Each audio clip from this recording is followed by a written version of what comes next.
What's up guys, it's me Jeremy. Riot designs a ton of abilities for different champions in the game, but sometimes they kinda just don't end up suiting the champion, or maybe they're just too awkward to be used properly by the players. It's always interesting for me to research champions and how they were developed, and this leads to finding a lot about really cool parts of champions that just never saw the light of day and didn't make it into the game. It's super fun for me to think about how different a champion would be if a particular ability never got scrapped, so once again we've done another compilation for some super interesting ones to share with you guys, and as always in our compilation videos, this is the best of the best, so I hope you guys enjoy.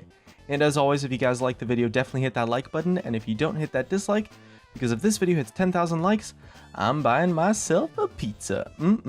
Yum. The first ability we're talking about today is something that was scrapped while Riot was developing Sion's rework.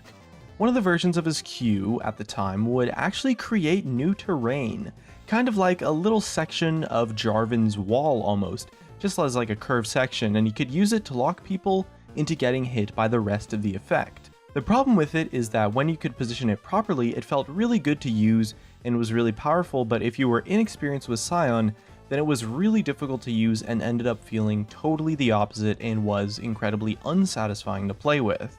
It had a really high skill cap to use it properly, and Riot wanted to make sure that Sion felt really accessible to most players, because at the time before his rework he was already a fairly simplistic champion, so the idea was scrapped.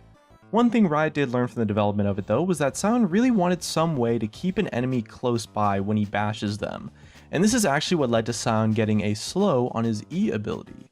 Depending on how long the terrain remained on the ground, this could have led to some really cool playmaking potential, like perhaps stopping an enemy being able to get near your teammates by using it like an Anivia wall, which could have been pretty cool to see in Sion's kit, although it doesn't necessarily fit him from a thematic standpoint compared to how his Q is now. But still, we'd like to see some more terrain-based abilities in the game at some point because they allow for some awesome combos, like some Vayne condemns and all sorts of cool stuff. The next one is more like a scrapped version of a current ability, but it has changed a lot, and it's Diana's ultimate. This actually used to be essentially the same as her E, kind of, or at least it looked like her E, but it had a slight difference. It did absolutely insane area effect damage rather than just pulling enemies in. She would first channel and then still pull people in like her E does now, but after the channel effect, she would then deal true damage to everyone hit in the radius. Iron Stylus worked on the VFX for this ability before it became Moonfall, and he described it as a channel that darkened the surrounding area, where a projection of a crescent moon would turn into a full moon once it was channeled fully. When the channel was finished, Diana would shatter the area for a ton of true damage along with a resource she had at the time, which was called Scorn. And this ended up being one of the most powerful ultimate abilities in the entire game when it was tested, and it was so difficult to counter that Riot honestly didn't even try to balance it. They just reworked it completely and made sure that it didn't have any damage attached to it at all. Iron Stylus also attached his early Moonfall mockups, so it's super cool to see how the animation might have worked out. And you can definitely tell that they kept the same visual aspects for her E. And this probably would have been one of the most playstyle altering abilities out of our list on this video. Rather than being a single target assassin, this version of Moonfall would have turned her into some crazy engaged tank kind of champion almost, that would just destroy entire teams if she was given the chance. The third thing on our list is an ability that we actually don't know what champion it was for, but it maybe was a design for Jace's cancelled rework, although we're definitely not sure about that. That's probably just my best guess. Anyway, Riot Zephyrus described the ability to be almost like a submachine gun, where he worked on an ammo system and could hold down his Q to spam out shots in a rapid fire motion. The idea was that the more bullets you shot, the more erratic and random the firing arc and patterns became. So you could either use it in short accurate bursts, or just save up a ton of ammo, get into close range, and just unleash hell on someone.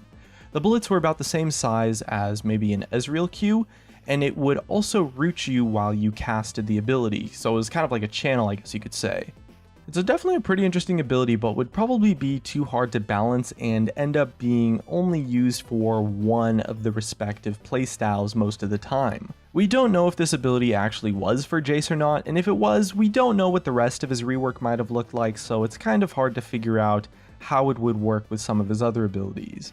It would definitely seem weird to rework him from a mobile bruiser to someone that maybe needs to stand still and fire shots off, so if we ever see this in the game, it'll probably just be on a brand new champion where it actually makes sense on them. Next up is kind of a weird one, and it was on Orianna. There once was a time where her ultimate was the last part of her kit that was still in design. The rest of her kit was all sorted out and ready to go, QWE and passive, but Riot really couldn't find an ultimate that felt right with that paper kit. One of the abilities they tried was to cause Orianna to actually spawn a second ball that you could move and control and use abilities with, like your QW and E, just the same, in addition to her primary one. So she would go around controlling 2 balls during the duration of the ultimate. Riot Zephyrus stated that this ability made her way too complicated, especially when you think about how complicated Orianna kind of is already, so the ability ended up being scrapped completely. Orianna is challenging to play when you're getting used to the weird ways her abilities interact, and having a second ball, honestly, it probably would have just made it way too crazy. Honestly, I can barely wrap my head around this thing would work. It's so complex when you think about it.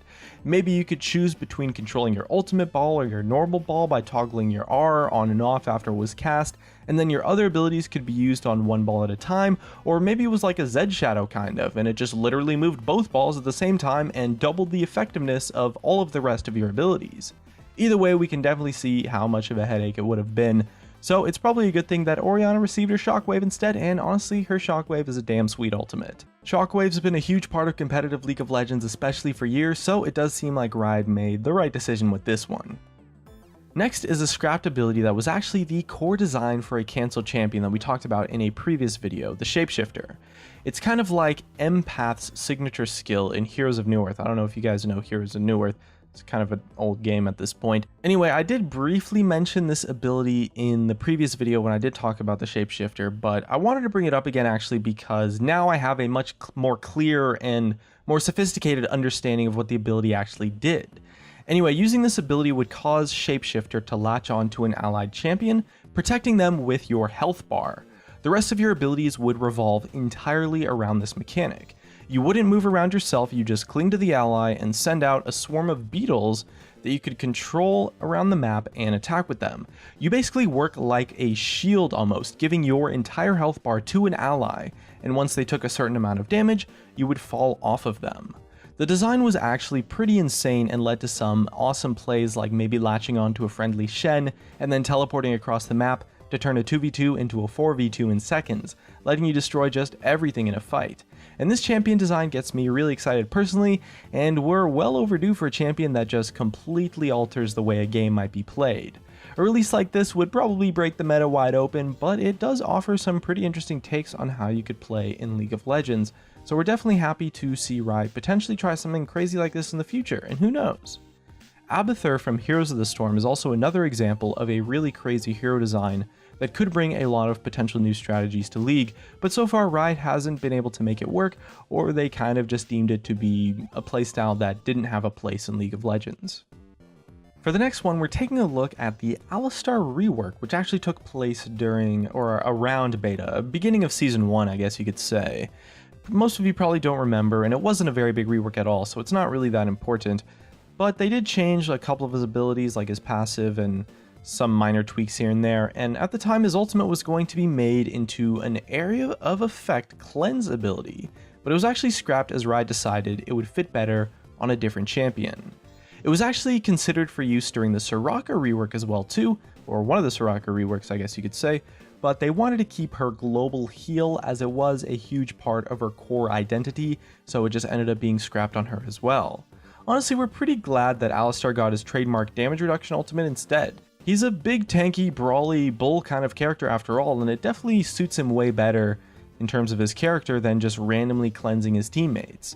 The rest of his kit's made to initiate fights and peel, so being able to tower dive with his combo and then survive with his ultimate is a great synergy that makes Alistar super fun and unique as a support champion. Still, with the power of wombo combos through big area of effect crowd control effects in the game, it would be really cool to see a direct counter to that, like a direct counter to like an Amumu ult in the form of an area of effect cleanse in the future.